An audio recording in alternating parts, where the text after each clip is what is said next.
Hello बच्चों, एक बार फिर से आपका स्वागत करते हैं अपने चैनल केमिस्ट्री चैम्बर में। एक बार फिर आपके लिए लेके आए हैं कोलिगेटिव प्रॉपर्टी क्लास 12th की। क्लास 12th में अगर आप स्टडी कर रहे हैं तो आपका सामना कोलिगेटिव प्रॉपर्टी से हो चुका होगा या होने वाला होगा। तो कोलिगेटिव प्रॉपर्टी आपने बहुत पढ़ी, प्रयास किया क्लास में पढ़ने का, समझने का, आप समझ नहीं पाए। तो चलिए आपकी प्रॉब्लम को सॉल्व करते हैं। इस वीडियो में आपको सिखाते हैं कि कोलिगेटिव प्रॉपर्टीज क्या होती हैं और इसमें कौन कौन सी कोलिगेटिव प्रॉपर्टीज आती हैं। तो बेटा अगर आप चैनल पे नए हो तो चैनल को लाइक करें, सब्सक्राइब करें और दोस्तों में शेयर करें। तो चलिए स्टार्ट करते हैं कोलिगेटिव प्रॉपर्टीज को। सबसे पहली चीज तो कोलिगेटिव प्रॉपर्टी होती क्या है बेटा। तो कोलिगेटिव प्रॉपर्टीज क्या होती है? कोलिगेटिव प्रॉपर्टीज जो किस पे डिपेंड करती है? ऐसी प्रॉपर्टीज बेटा, ऐसी प्रॉपर्टीज जो डिपेंड करती है नंबर ऑफ पार्टिकल्स पर, नंबर ऑफ पार्टिकल्स पर, नंबर ऑफ पार्टिकल्स पर क्या होती है?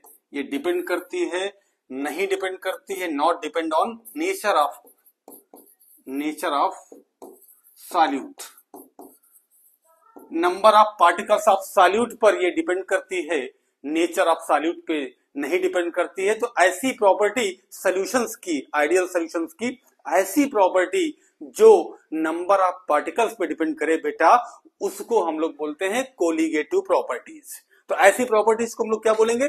कोलिगेटिव प्रॉपर्टीज बोलेंगे। तो बात क्लियर हुई आपकी, एक डाउट खत्म हुआ आपका कि क्या है कोलिगेटिव प्रॉपर्टी, किस पे डिपेंड करती है? तो number of particles of solute पे डिपेंड करती है, उसके नेचर पर डिपेंड नहीं करती। तो बहुत बढ़िया बात गुरुजी ने आपको बताई कि नंबर ऑफ पार्टिकल आप याद करें सॉल्यूट के, उस पे डिपेंड करती है कोलिगेटिव प्रॉपर्टीज।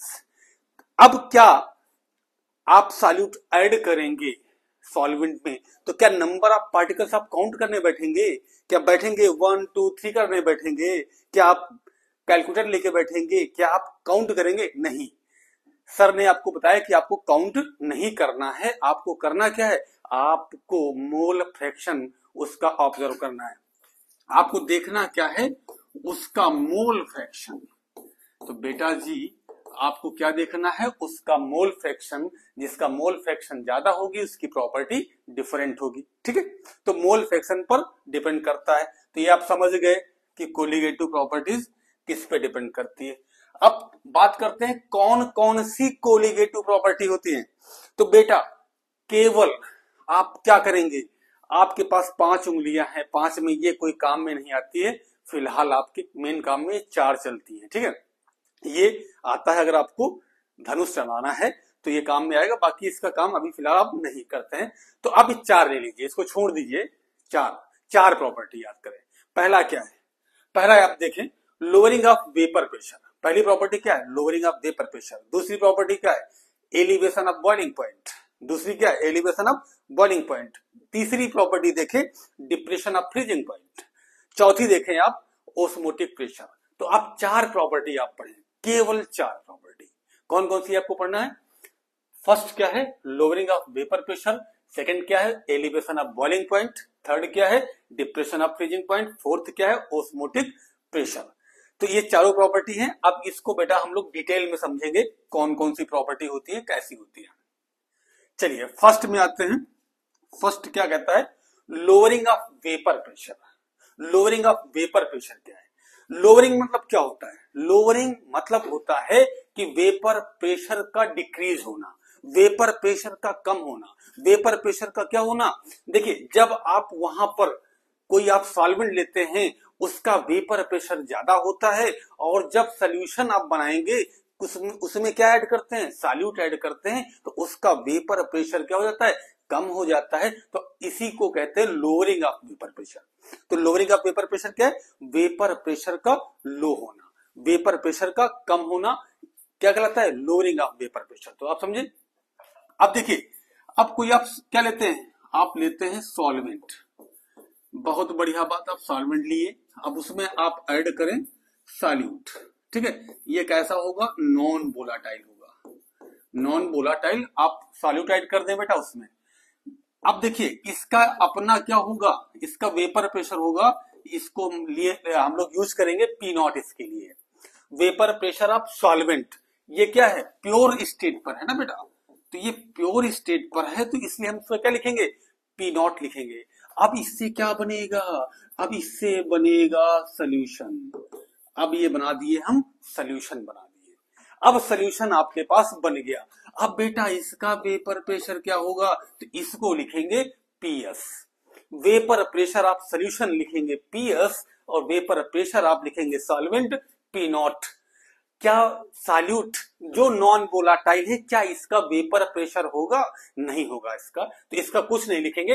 अब बताना है लोअरिंग ऑफ वेपर प्रेशर, तो अब लिखेंगे lowering of vapour pressure, lowering of vapour pressure equal to, क्या लिख देंगे, किसका ज्यादा है, सॉल्वेंट का ज्यादा है। सर ने बताया कि सॉल्वेंट का ज्यादा है, मतलब क्या है, P not is greater than PS, तो क्या हो जाएगा, पी नॉट माइनस पीएस। बहुत बढ़िया बात, आपने सीखा कि पी नॉट माइनस पीएस ये क्या है, लोअरिंग ऑफ वेपर प्रेशर है। लोअरिंग ऑफ वेपर प्रेशर को आप लिख दीजिए सर जी डेल्टा पी से। सर ने बोला कि डेल्टा पी लिखिए किसको, लोअरिंग ऑफ वेपर प्रेशर को, तो lowering of vapour pressure delta P equal to P not minus PS. बात क्लियर हुई।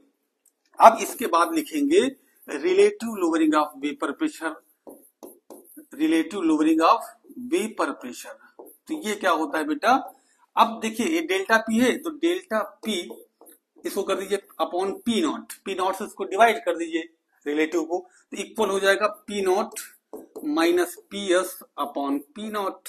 ये आपका क्या, ये आ गया relative lowering of vapour pressure. ये P not minus P S जो है अपॉन पी नॉट, ये इक्वल होता है mole fraction of solute, mole fraction of solute. बात clear, mole fraction of solute. अब काई बी अगर आप यूज कर लें, काई बी यूज कर लें क्या, NB upon N A plus NB, या फिर आप यूज कर दें W B upon M B upon W A upon M A plus W B upon M B, M B आप इसको यूज कर लें, आप इसको यूज कर लें, तो इसके प्लेस में इसको लगा के आप कुछ भी कैलकुलेट कर सकते हैं। आपको मोलर मास निकालना है सॉल्यूट का, तो आप मोलर मास सॉल्यूट का कैलकुलेट कर लेंगे। तो बेटा इस तरह आप समझ गए कि लोअरिंग ऑफ वेपर प्रेशर क्या होता है, जब उसमें नॉन वोलाटाइल सॉल्यूट ऐड करते हैं सॉल्वेंट में, तो क्या होता है, उसका वेपर प्रेशर डिक्रीज करता है, क्योंकि नॉन वोलाटाइल जो सॉल्यूट होता है उसके जो स्पेस होते हैं उसमें फिट बैठ जाते हैं और उसके वेपर प्रेशर को डिक्रीज कर देते हैं। बात क्लियर हो गई आपकी। तो चलिए यहां तक बात आपको समझ में आती है, इसका स्क्रीनशॉट लीजिए जल्दी से, तो हम डिस्कस करेंगे दूसरी प्रॉपर्टी। इसका आप स्क्रीनशॉट ले लीजिए, तो हम बात करते हैं दूसरी प्रॉपर्टी पे। जल्दी से आप स्क्रीनशॉट लीजिए इसका। तो आपको ये समझ में आ गया, आप स्क्रीनशॉट ले चुके हैं, तो चलिए अब चलते हैं हम लोग दूसरा देखते हैं क्या है। और ये क्या कहता है बेटा, दूसरा कहता है कि एलिवेशन ऑफ बॉइलिंग पॉइंट। अब हम लोग समझेंगे डिटेल्स में कि एलिवेशन ऑफ बॉइलिंग पॉइंट क्या है। एलिवेशन मीन्स क्या होता है बेटा, किसी चीज का इंक्रीज होना, किसी चीज का इंक्रीज होना एलिवेशन कहलाएगा। तो एलिवेशन ऑफ बॉइलिंग पॉइंट मतलब बॉइलिंग पॉइंट का क्या करना, थोड़ा सा इंक्रीज करना, वो कहलाता है एलिवेशन ऑफ बॉइलिंग पॉइंट। तो चलिए समझते हैं डिटेल में कि एलिवेशन ऑफ बॉइलिंग पॉइंट क्या कहता है। तो बेटा वही प्रोसीजर क्या है कि आप सॉल्वेंट लेंगे, सॉल्वेंट में आप ऐड करेंगे सॉल्यूट, और सॉल्यूट कैसा होगा, नॉन वोलाटाइल होगा। कैसा होगा, नॉन वोलाटाइल होगा, और क्या बन जाएगा, सोल्यूशन बन जाएगा। क्या बन जाएगा, सोल्यूशन। अब इसका जो बॉइलिंग पॉइंट होता है इसको हम लोग बोलेंगे टीबी, टीबी बोलेंगे इसको। टीबी देखने वाली नहीं, टीबी क्या है, बॉइलिंग पॉइंट टेम्परेचर है, ठीक है। तो इसको क्या लिखेंगे, सॉल्वेंट को टीबी, और यहां लगाएंगे नॉट। नॉट किस लिए लगा देंगे, क्योंकि क्या है, प्योर स्टेट पर है। अब इसके लिए क्या लिखेंगे, केवल टीबी लिखेंगे। ये हो जाएगा किसके लिए, सोल्यूशन के लिए। तो देखो बेटा जब नॉन वोलाटाइल को आप ऐड करते हो सॉल्वेंट में, तो ये क्या करता है, उसके वेपर प्रेशर को डिक्रीज करेगा। वेपर प्रेशर को क्या करता है, डिक्रीज करता है, लेकिन बॉइलिंग पॉइंट को क्या करेगा, इंक्रीज कर देगा। बॉइलिंग पॉइंट क्या हो जाएगा, अब बॉइलिंग पॉइंट जो पहले था उससे और ज्यादा हो जाएगा। अब सोल्यूशन का क्या है, बॉइलिंग पॉइंट बढ़ जाएगा। क्यों बढ़ जाएगा, क्योंकि वेपर प्रेशर क्या हो रहा है, डिक्रीज। तो बॉइलिंग पॉइंट बढ़ने की प्रोसेस को हम लोग क्या बोलते हैं, एलिवेशन ऑफ बॉइलिंग पॉइंट। क्या बोलते हैं, एलिवेशन ऑफ बॉइलिंग पॉइंट। तो एलिवेशन ऑफ बॉइलिंग पॉइंट को कैसे लिखेंगे आप, एलिवेशन ऑफ बॉइलिंग पॉइंट को आप लिखेंगे, एलिवेशन ऑफ बॉइलिंग पॉइंट इसको लिखेंगे डेल्टा टीबी। तो ये इक्वल हो जाएगा TB minus T not be, TB minus T not be. T not be क्या है, boiling point of solvent, TB क्या है, boiling point of solution, delta TB क्या है, एलिवेशन ऑफ बॉइलिंग पॉइंट। बात क्लियर। तो अब देखिए, एक बात तो ये हो गई। सेकंड क्या कहता है कि जो डेल्टा टीबी है बेटा, ये डायरेक्टली प्रोपोर्शनल किसके होता है, मोलैलिटी के। किसकी होगा, मोलैलिटी। नाम तो सुना ही होगा, नाम तो सुना ही होगा, मोलैलिटी। मोलैलिटी क्या है, गब्बर से। तो अब क्या होगा, डेल्टा टीबी जो है वो डायरेक्टली प्रोपोर्शनल किसके होता है, मोलैलिटी के। तो इसको आप थोड़ा सा और आगे ले चलिए, तो डेल्टा टीबी इक्वल टू हो जाएगा केबी, और ये हो जाएगा एम, केबी डॉट एम। ठीक है, केबी क्या है, केबी यहाँ एक न्यू टर्म आया जिसको हम लोग एक कांस्टेंट बोलते हैं। इसका नाम क्या है, इसका नाम है इबुलियोस्कोपिक कांस्टेंट, इबुलियोस्कोपिक कांस्टेंट, इबुलियोस्कोपिक कांस्टेंट। इसकी जो यूनिट होती है वो क्या होती है, केल्विन, केजी, मोल इनवर्स। आप यूनिट जरूर याद करेंगे, क्योंकि यूनिट से आप समझ जाएंगे कि ये केबी दिया है। केबी को हम और भी कह सकते हैं क्या, molal, molal elevation constant, elevation, molal elevation. इसको सही से कर दें, क्या हो जाएगा, ये molal elevation of BP constant. ठीक है, तो ये चीज आप समझ गए। अब देखो, इसको आप तोड़ दीजिए एम को, तो डेल्टा टीबी इक्वल टू क्या हो जाएगा, केबी। एम को आप तोड़िए, एम इक्वल टू क्या होगा, W B upon M B into W A into 1000। अब इसको आप रिप्लेस कर दीजिए एम को, तो लिखेंगे W B into 1000 upon M A, M B और डब्ल्यू ए। ये आपका आ जाएगा डेल्टा टीबी का रिलेशन आ जाएगा। तो अब इससे आप कैलकुलेट कर सकते हैं MB, molar mass of a solute. कोई भी आपको जो दिया होगा, जैसे मान लीजिए आपको केबी कैलकुलेट करना है, तो और सब दिया होगा, आप केबी निकाल लेंगे। आप डेल्टा टीएफ निकाल सकते हैं, सब कुछ दिया होगा। तो आप डब्ल्यू भी निकाल सकते हैं अगर सब कुछ दिया है, आप एमबी भी निकाल सकते हैं अगर और सब दिया है तो बेटा इस फार्मूले से आप इसको कैलकुलेट कर सकते हैं। तो जल्दी से इसका स्क्रीनशॉट ले लीजिए, उसके बाद बात करते हैं थर्ड। अब चलिए, इसका आपका स्क्रीनशॉट हो गया, अब बात करते हैं हम लोग थर्ड प्रॉपर्टी की। तो अब ये आ गया आपके पास डिप्रेशन ऑफ फ्रीजिंग पॉइंट, इसको हम लोग समझेंगे बेटा। ये थर्ड प्रॉपर्टी है, डिप्रेशन ऑफ फ्रीजिंग पॉइंट। तो डिप्रेशन ऑफ फ्रीजिंग पॉइंट क्या कहता है, इसको हम लोग समझेंगे। तो डिप्रेशन ऑफ फ्रीजिंग पॉइंट में होता क्या है, तो इसमें वही प्रोसीजर है। आप क्या लेंगे, आप लेंगे सॉल्वेंट। ठीक है, इसका फ्रीजिंग पॉइंट क्या होगा, टी नॉट एफ। इसमें आप ऐड करेंगे सॉल्यूट। ठीक है, और कैसा सॉल्यूट होगा, नॉन वोलाटाइल। ठीक है, इसमें आप ऐड कर देंगे और क्या बन जाएगा, इससे बन जाएगा सोल्यूशन, इससे बन जाएगा सोल्यूशन। ठीक है, अब इसका क्या होगा फ्रीजिंग पॉइंट, इसका होगा टीएफ। ठीक है, तो देखो बेटा क्या है कि आपके पास ये सॉल्वेंट है, इस सॉल्वेंट में आप ऐड करते हो सॉल्यूट, ऐड करते हो सॉल्यूट, ऐड करते हो बेटा। तो इसका क्या है, इसका कोई अपना खुद का फ्रीजिंग पॉइंट होगा। इसको ऐड करने के बाद सॉल्यूशन बन गया, इसका अपना फ्रीजिंग पॉइंट होगा। तो इसमें जो प्योर सॉल्वेंट का है फ्रीजिंग पॉइंट, वो आपका सॉल्यूशन से क्या होता है, ज्यादा होता है। ठीक है, तो सॉल्यूशन का फ्रीजिंग पॉइंट कम होगा, प्योर सॉल्वेंट का ज्यादा होगा। इसी डिक्रीज को बोलते हैं डिप्रेशन ऑफ फ्रीजिंग पॉइंट। तो कैसे लिखेंगे आप, depression of freezing point equal to अब देखो इसको आप रिप्रेजेंट किससे करेंगे, ये भी लिख दीजिए आप, डेल्टा टी एफ से। ये किसके इक्वल होगा, ये इक्वल होगा T nought F minus T F के, freezing point of pure solvent minus किसके, फ्रीजिंग पॉइंट ऑफ सॉल्यूशन। ठीक है, अब जो सेकेंड थिंग कहता है कि जो डेल्टा टी एफ है ये डायरेक्टली प्रोपोर्शनल किसके होगा, मोलैलिटी के। तो डेल्टा टी एफ इसको हटाएंगे, यहां लगाएंगे के एफ एम। के एफ क्या है, ये आपका कांस्टेंट है, इसको बोलते हैं क्रायोस्कोपिक कांस्टेंट, क्रायोस्कोपिक कांस्टेंट। अब इसकी जो यूनिट होती है आप याद रखेंगे, केल्विन केजी मोल इनवर्स। ठीक है, इसकी यूनिट आप हमेशा याद रखेंगे, पेपर में आ सकती है आपके। ठीक है, तो अब डेल्टा टी एफ किसके इक्वल होगा, के एफ डॉट एम के। तो delta T F K F रखे रहें और एम को तोड़ दें, W B upon M B W A into 1000। अब इस फार्मूले से आप किसी को भी कैलकुलेट कर सकते हैं। तो बात समझ में आई मुन्ना, क्या बताया आपको कि delta T F equal to क्या होता है, के एफ डॉट मोलैलिटी।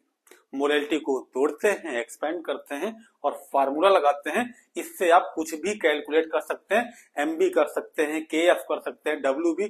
के एफ दिया भी जाता है, अगर के एफ दिया है तो कोई बात नहीं है, नहीं दिया है तो अगर कैलकुलेट करना है तो आप इस मेथड से आप कैलकुलेट भी कर सकते हैं। तो अब इसका स्क्रीनशॉट आप ले ले जल्दी से। इसके बाद हम लोग बात कर लेते हैं नेक्स्ट अगले टॉपिक की। फोर्थ टॉपिक क्या कहता है उसको हम लोग देख लेते हैं। चलिए फोर्थ टॉपिक क्या कहता है उसको समझ लेते हैं। तो फोर्थ टॉपिक कहता क्या है, ओस्मोटिक प्रेशर। आ जाइए बेटा ओस्मोटिक प्रेशर में। तो ओस्मोटिक प्रेशर क्या कहता है इसको समझेंगे। ठीक है, तो ओस्मोटिक प्रेशर को समझने के पहले हमको यह समझना पड़ेगा ओस्मोसिस क्या है, ओस्मोसिस कैसा प्रोसेस है। तो पहले हम लोग समझ लेते हैं ओस्मोसिस क्या है, उसके बाद आते हैं ओस्मोटिक प्रेशर में। तो ओस्मोसिस क्या है और डिफ्यूजन क्या है, इस बात को समझ लेते हैं कि ओस्मोसिस क्या है और डिफ्यूजन क्या है। तो ओस्मोसिस क्या है इसको समझेंगे। पहले देखिए क्या है बेटा ओस्मोसिस। देखिए इसमें क्या है कि सॉल्वेंट मॉलिक्यूल का क्या करना, फ्लो करना टुवर्ड्स किसकी तरफ, टुवर्ड्स सॉल्यूशन की तरफ। तो इस प्रोसेस को कहते हैं ओस्मोसिस। क्या है कि सॉल्वेंट मॉलिक्यूल जो है बेटा वो फ्लो करता है टुवर्ड्स किसकी तरफ, सॉल्यूशन की तरफ। सॉल्वेंट से किस तरफ जाएगा, सॉल्यूशन की तरफ जाएगा। तो ऐसे प्रोसेस को हम लोग कहते हैं ओस्मोसिस। तो अपने आप तो जाएंगे नहीं, इसके लिए एक यहां पर हम लोग क्या यूज करते हैं, मेम्ब्रेन। तो क्या लिख देंगे, through SPM, SPM semi permeable membrane, permeable membrane,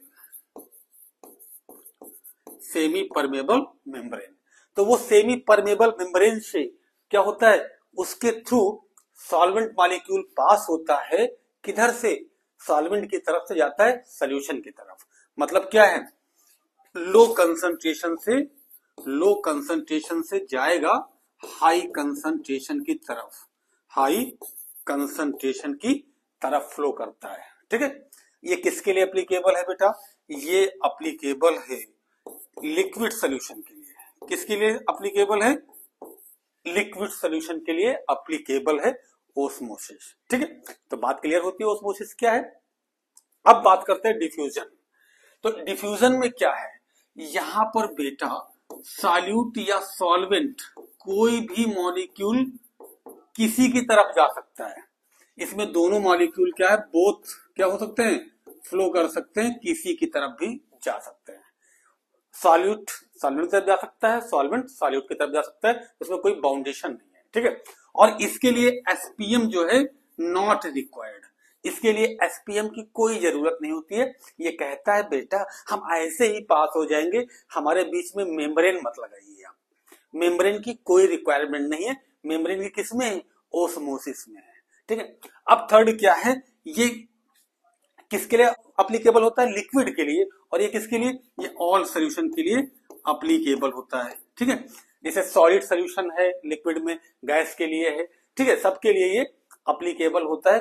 तो किसी के लिए इसके लिए बाउंडेशन नहीं है। ठीक है, इसमें सब चीज मिक्स हो सकती है। इसमें कहता है कि लो से हाई, और इसमें क्या होगा? हमेशा हाई से हाई टू लो कंसंट्रेशन ये चीज क्या होगी? मूव करेगी। तो बात क्लियर होती है कि ऑस्मोसिस और डिफ्यूजन में क्या डिफरेंस है, समझ गए आप?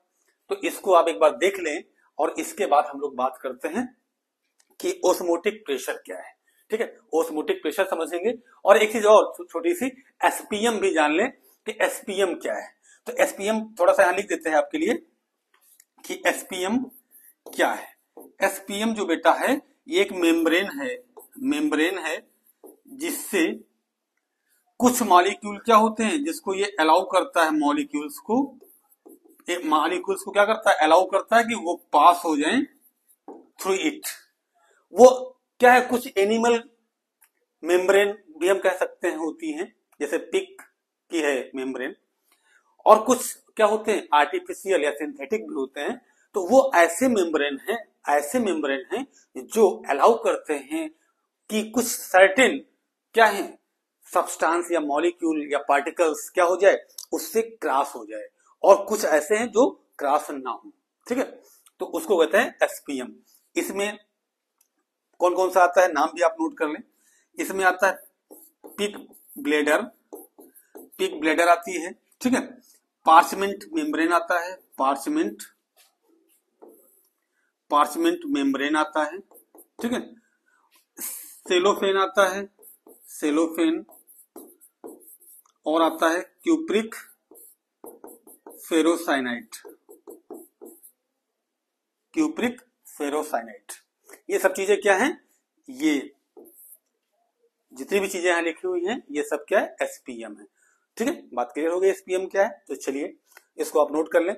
अब इसके बाद हम लोग बात करते हैं, नेक्स्ट चलते हैं। अब समझते हैं कि रिवर्स ऑस्मोसिस के पहले ऑस्मोटिक प्रेशर समझते हैं कि ऑस्मोटिक प्रेशर क्या कहता है। ठीक है, तो ऑस्मोटिक प्रेशर क्या है?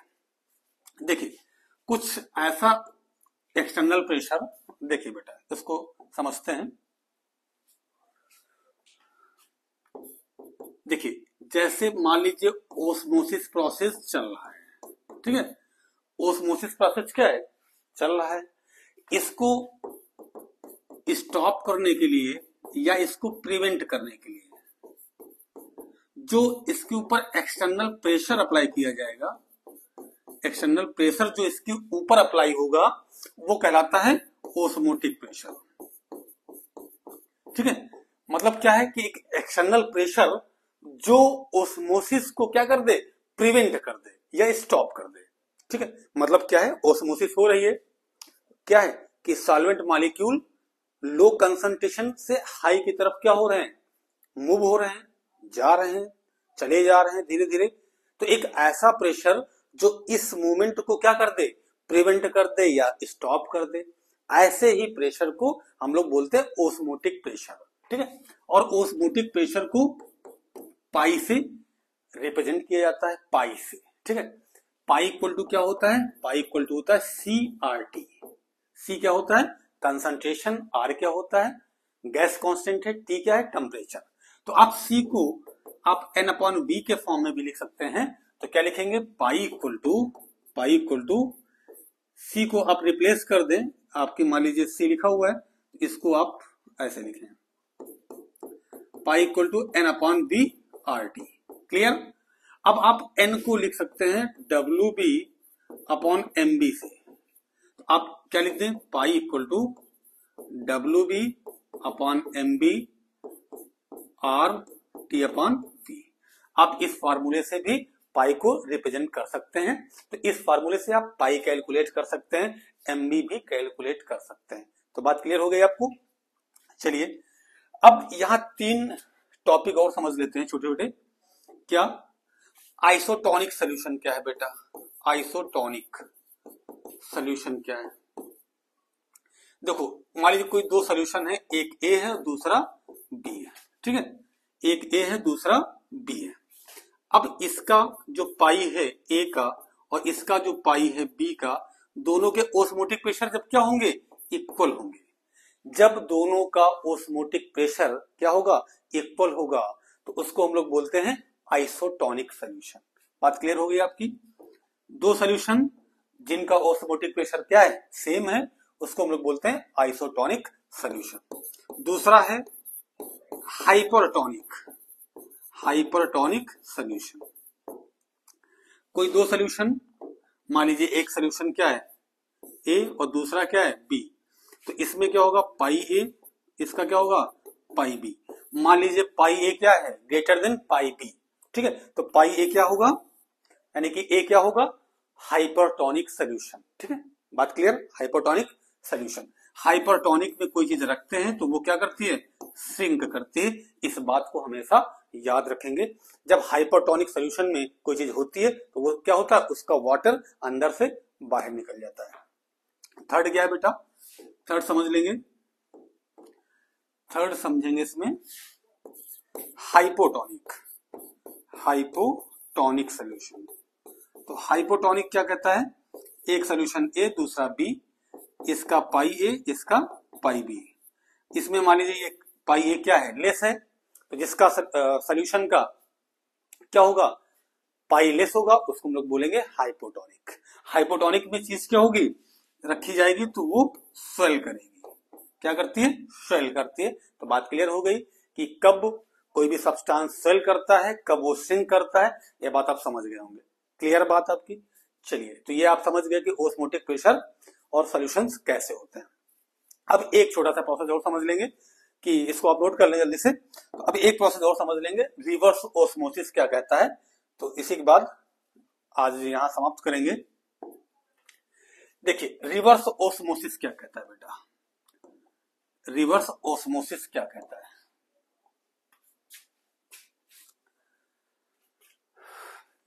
बेटा, ये आपके पास कोई चीज है, ठीक है, ये यहां पर क्या लगा है, यहां पर लगा है सेमी परमेबल मेम्ब्रेन।